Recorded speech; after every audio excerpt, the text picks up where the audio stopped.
Could you tell us at what point you decided that 3D would be part of this film? Was that something that was an idea at the very beginning, or did that emerge as you were working on the script? 那么提到一下这个3D 的这个概念，是在一开始写剧本的时候就有的呢，还是后来在拍片或者在写剧本的中间，突然觉得要有这样子的一个元素在里面？他从一开始就有的一个想法。So in the beginning, before I actually wrote the script, I already had that idea of making part of the movie with 3D. Okay, I'll follow up on that because I think I should say, and people haven't seen Bi Gan's previous film, Kaili Blues. It also has a very long tracking shot, which is, I think, 41 minutes. This one is over an hour. And I think what's really striking in both films, and maybe especially in this one, is that you use, I think, two devices, the long take and 3D, that are often associated with realism. They often seem like kind of techniques to make cinema more real, but you use them to make a more dreamlike experience. So I'm just curious about that, and if you can talk a little bit about your idea of why you wanted to use 3D and also why you wanted to make an even longer take in this film. 他提到说，在录音演参的时候，就也是有一个长镜头，将近41分钟这样的长镜头。那这个的话就更长，将近快1个小时。那为什么突然会想要用这样子2个元素把它结合在一起，长镜头再加上3D？因为通常大部分人在用这样子2个元素的时候，是在想要做一个非常写实的这样的一个表现。那反而你是用这2个元素结合在一起，去把一个非常梦幻的这样的梦境把它构筑出来。那当初为什么会用这样子的想法去诠释这样子的梦境？首先，Kaili Blues 和这部电影，它那个镜头到底有多长，我自己是从来没有算过的，因为好像不太重要，我觉得。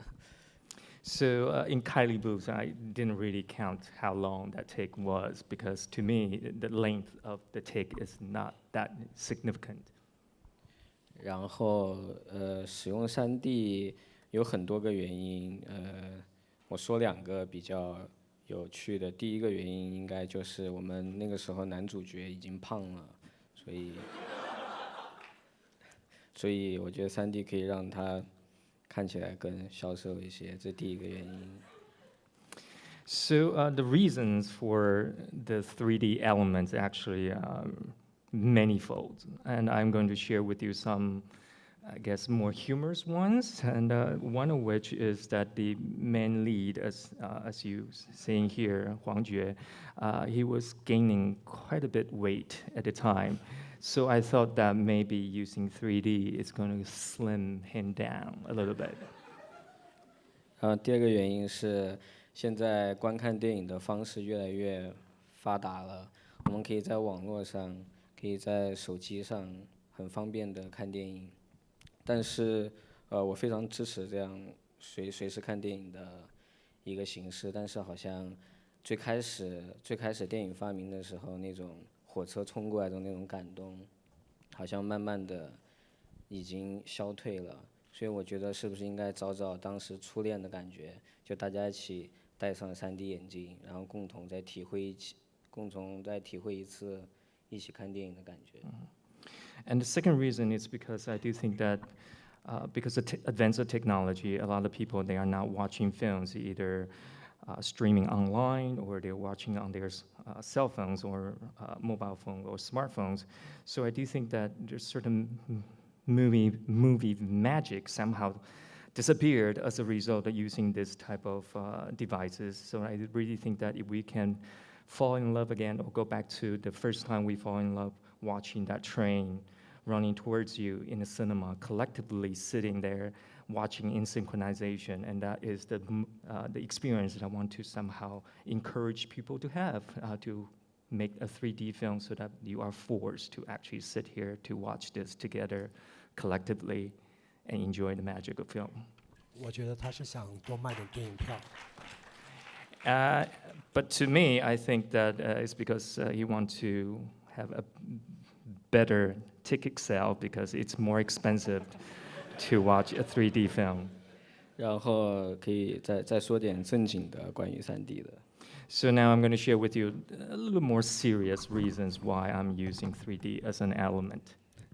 3D 可以在空间梳理上把景深的关系表现得更好，然后是景深的关系表现得更好，然后事实上在后面整个场景的过程里面，3D 让后半段更加的故事性增强，因为它把所有景深梳理出来以后，它让人物变得很清晰，大家其实都是跟着人物的行动轨迹在走了。如果是2D 的话，它会让空间更明显一些。So I do think that the number one reason, the serious one, is because using 3D, you can really increase the depth of field with that particular device and that particular format. And the other reason is also that it will be very, very character-driven, that you will be drawn to the main narratives without paying too much attention of the space or the surroundings or the context. So I do think that those are the two main reasons why I use this as one of the elements. 然后实际上，这样观看电影的方法并不是一种多么大的创新，因为在最开始3D1950几年的时候就已经这样看3D 电影了。3D 电影就是在局部的观看过程里面才会出现的。So I do think that this is nothing new in terms of using 3D. If you look back on the histories, people already used this type of 3D technology in the 1950s, and people used that 3D glasses sort of sporadically at the certain moments of the film. 所以我是想借用这复古的方法去表现记忆是个什么样子。对我个人而言，记忆就好像当我们闭上眼睛以后，它浮现在我们脑海中，但是睁开眼睛又发现它什么都没有，它应该是一个很假的一个立体的效果在我脑袋里面，所以我觉得就是3D 的感觉。So I do think that it's actually quite retro for us to actually include this particular element into my film. And to me, it's very much about memories. And just the same way that you close your eyes trying to remember something, reminisce about something, it almost as if that you're conjuring up this fake three-dimensional memories that to me, that's exactly what I want to capture with this particular film, and especially the second part of the film with 3D. Could you tell us a bit about how the long shot was developed, and also a little bit about this location? I think again you are shooting in your native region, your native province, but I'm wondering if was this a location you knew before you conceived of the shot, and did you use the device, the camera choreography, in response to the geography of the place, or were there specific things you wanted to do, and then you look for a place that would allow you to do that?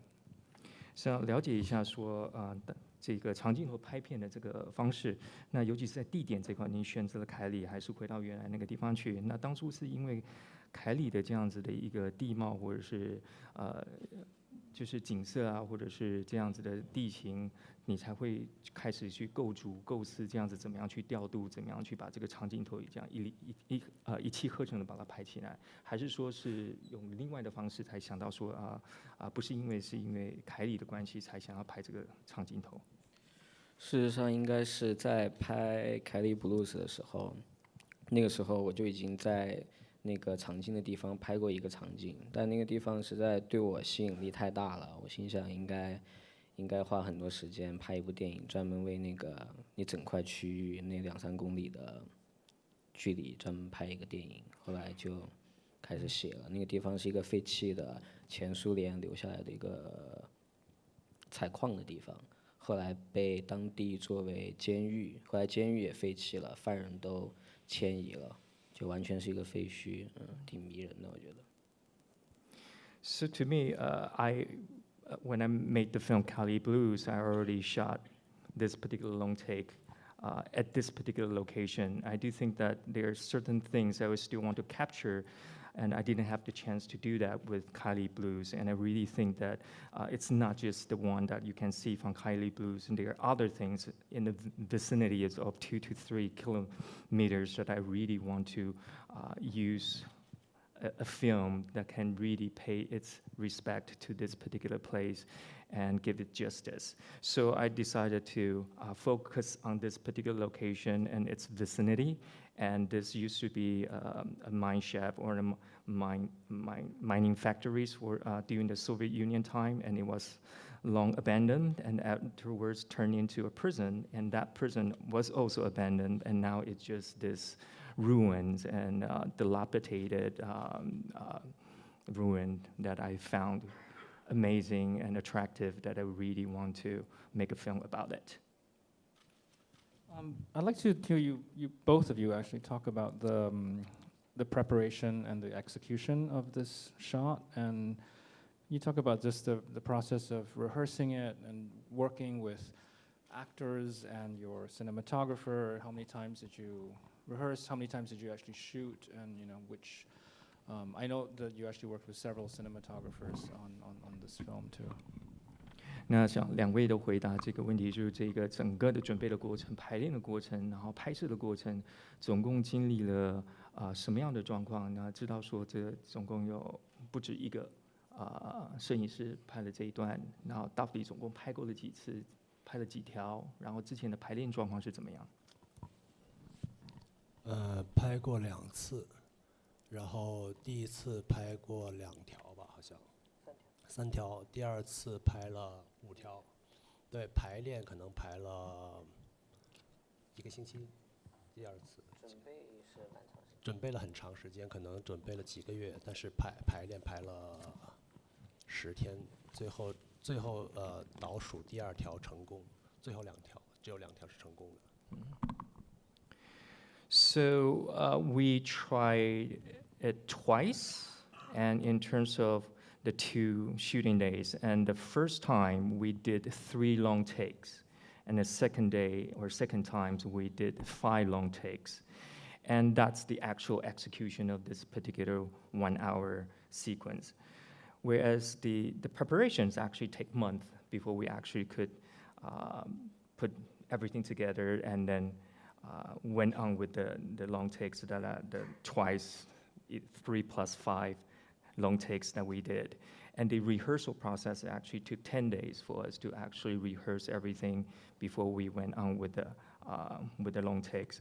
And at the end, it's the last 2 long takes on the second production day. Actually, we managed to finish everything that we're supposed to do. And that's one of them is the one that you saw on the screen tonight.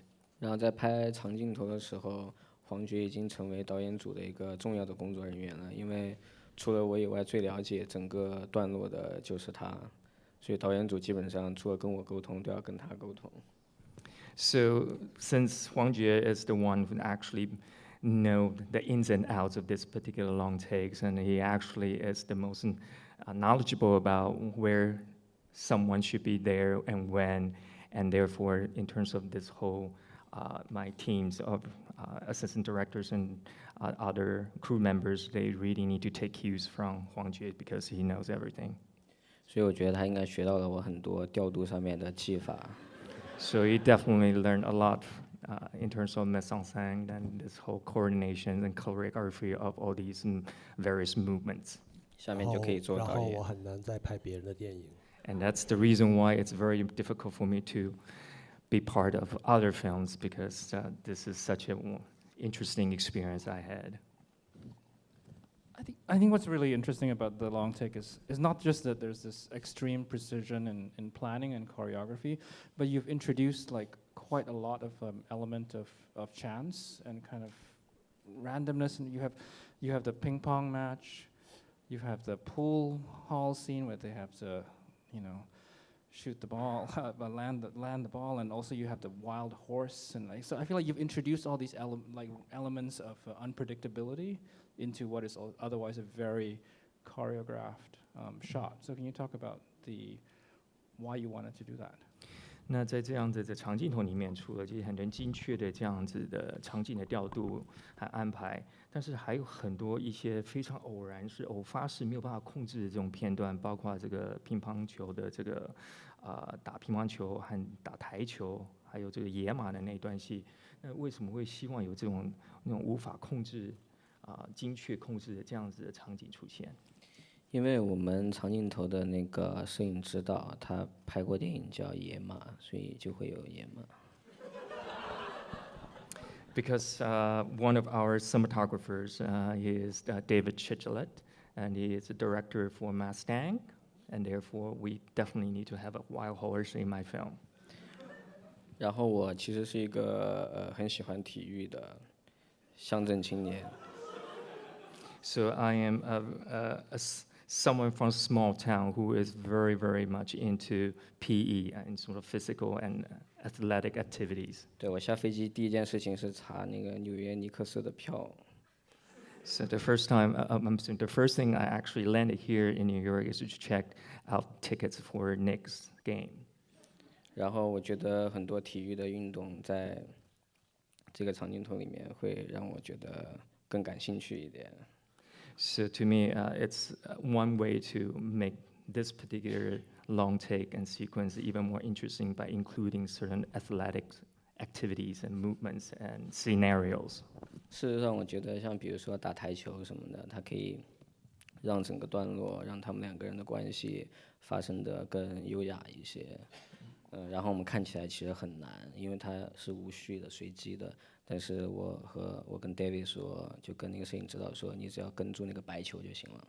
他很显然他不会打台球，所以他很慌张。So, in terms of the pool table scene, I do think that this is an element I thought that will give elegance to this particular film by having characters actually revolving around that particular location and also that particular activity. And I do think that the cinematographer was a little bit stressed out by it or very anxious about this particular scene. And I think maybe because he doesn't play pools, and that's why he didn't really know how to focus. And I told him that all you have to do is focus on the white ball. That's all you need to do. 然后黄觉前面的那段打乒乓球是一个硬性的要求，因为我跟演员说，如果不行，反正你是第一段，我可以不断的重来，所以他心理压力就很大。因为不由他控制，是由另外一个演员我弟弟来控制，因为我弟弟的球技很差。然后他让他弟弟说必须要赢我。对，我跟我弟弟塞了200块钱，我说一定要打赢他。So in terms of the table tennis scenes, and I really put a lot of pressure on my actors, and you will see Huang Jue, and the other one is actually Bi Gan's brother. In the film is actually blood brother, well, half brothers of Bi Gan. So between these two characters, that I keep telling them that this is the first part of that long take. I'm going to do it again and again and again until I get it right. So you better actually do it well. And not only that, the brother, Bi Gan's brother, actually it's really bad at playing table tennis. And the plot required him to win the game. So it definitely takes a long time, including bribe that I have to provide to give my brother in order for him to actually make an effort to practice, and then eventually won that particular table tennis game for this particular long take. 然后拍完那条，我弟弟就把那200块钱还给我了。他说你拍电影挺不容易的，不好意思拿。And after we finished this particular long take, my brother actually returned that 200 renminbi to me because he said that this is such a hard work, what you're doing, you need to keep this. All right, I'm just going to ask one more before we take a couple of audience questions. We've been talking a lot about the second half of the film, but I wanted you to say a bit about the first half as well, which obviously has a very different form. It's very fragmentary. It jumps back and forth in time.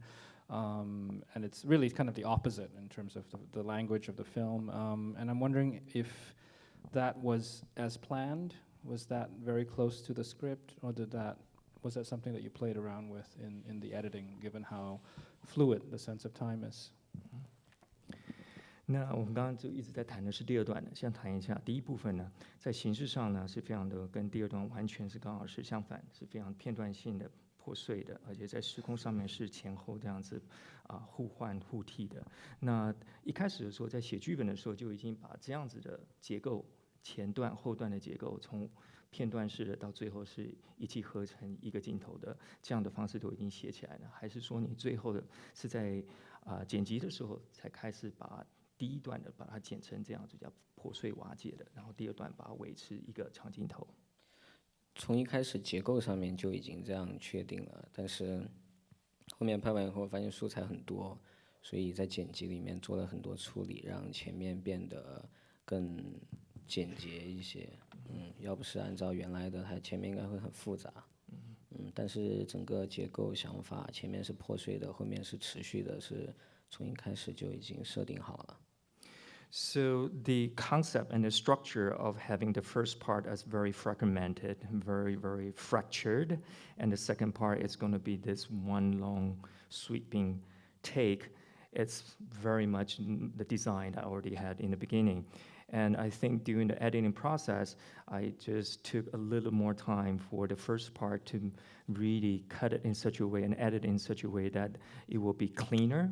Even though it's very fragmented, it's very, very fractured, I wanted at least to edit out things that might be would make the narrative too complicated.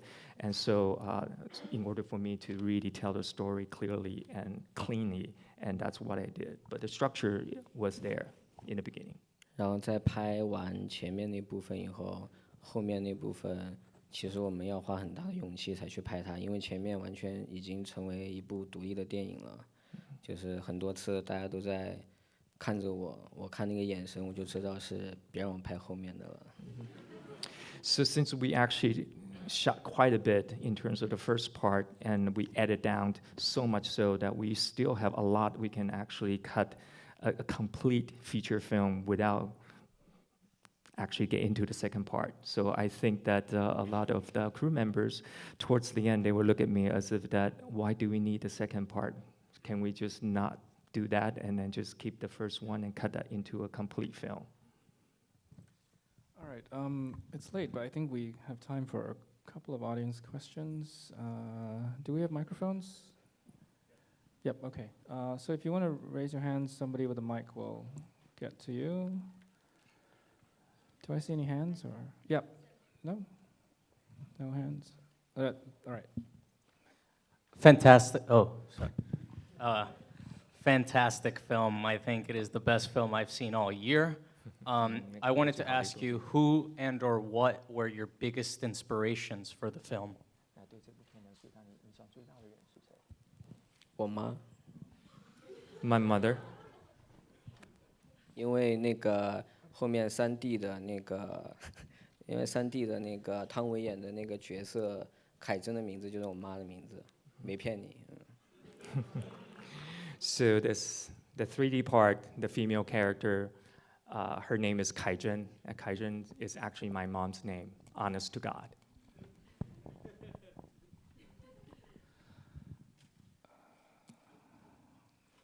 Any hand? It's kind of hard to see here. Are there any? Yep, over here. So the question was, can you tell us how many apples exactly the character actually ate for that particular take?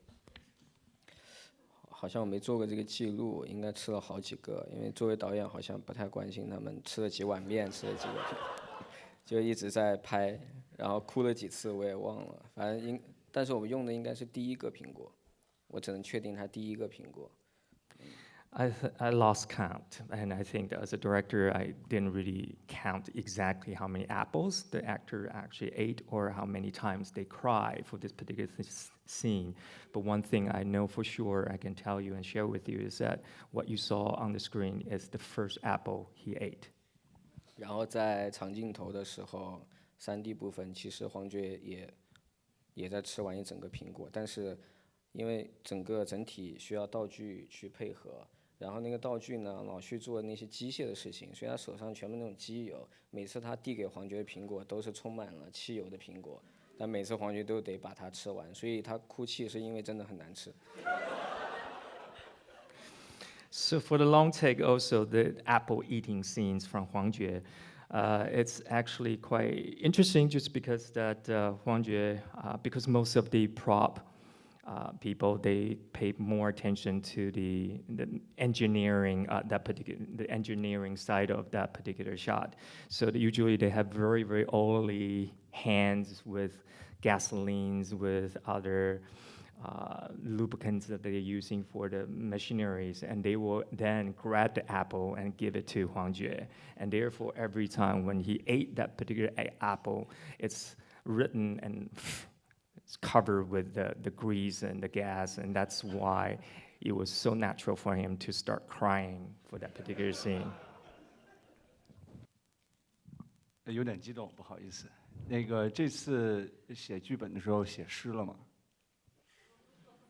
So the question was that, by the way, he was very excited about the film, and then whether or not for this particular film, poems also factor in terms of the process of making this particular film. 剧本和诗，反正我写剧本就把它当成诗来写的，所以。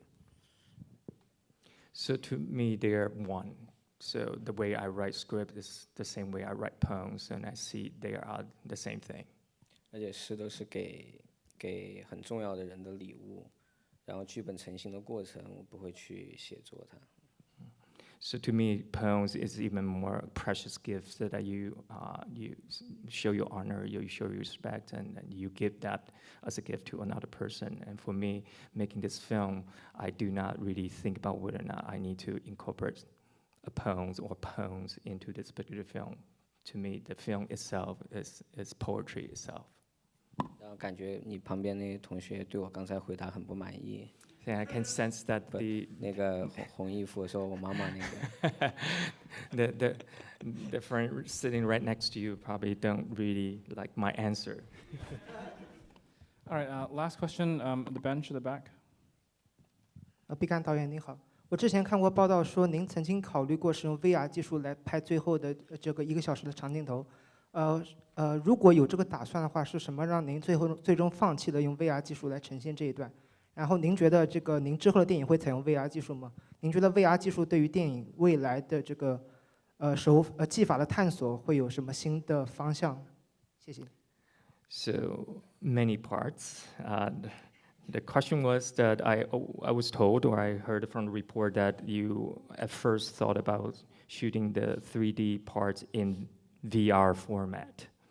And whether or not that is true, and for what reason you abandoned this particular idea to shoot the whole thing in VR, virtual reality, that is. And then what do you think about the future of VR, whether or not this is something in terms of the future of film making, and whether or not this is something that we should pursue? 首先，这个报道是假的。Fake news. 我从来没有想过要拍 VR 的电影。 I never thought about using VR as a vehicle to shoot a film. 我甚至对3D 都不感兴趣。Not even that particularly interested in making a 3D film. 只不过看3D 这一技术沉睡了太多年了，很想跟他一起玩一下才做3D。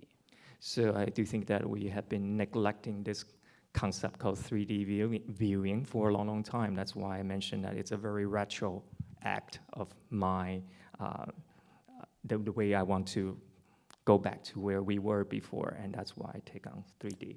然后我并不排斥新的技术，但 VR 对我来说，它是一个游戏，它不像大家一起戴眼镜共同看一部电影。VR 它首先我拍电影一个很重要的2点，第一个我觉得应该有画幅的限制，应该有画框，这是第一个。第二个就应该有剪辑，虽然很多人误会我老拍长镜头。这2个是电影很重要的标志，在 VR 里面其实都是没有的，所以我没办法在里面想做我做的事情，所以我都不会拍 VR 的电影。So I do think that in terms of the new technology such as VR, I immediately associate that with gaming. It's a game people play, and it's not the same experience as you put on a 3D glasses, sitting together collectively in a theater, watching something in synchronization. And to me also, one particular signature or DNA of any filmmaking. It's two things. There are two things. One is framing, and the other one is editing. And I don't think that VR actually you can do these two things in the VR context, and therefore I'm not interested in making VR films, and I choose intentionally not to pursue that. 就因为拍完了这个电影，好多 VR 的厂商都来找到我，我都很奇怪，因为我对技术真的不了解。And believe it or not, after this particular film become very popular, getting a lot of exposures, a lot of VR companies now they are approaching me and wanting me to shoot a film using VR technology. And to me, it's just something that I don't understand and not interested in. All right, we do have to wrap it up, but I want to thank Bi Gan and Huang Jue for being here. Vincent, thank you for your help. Thank you all.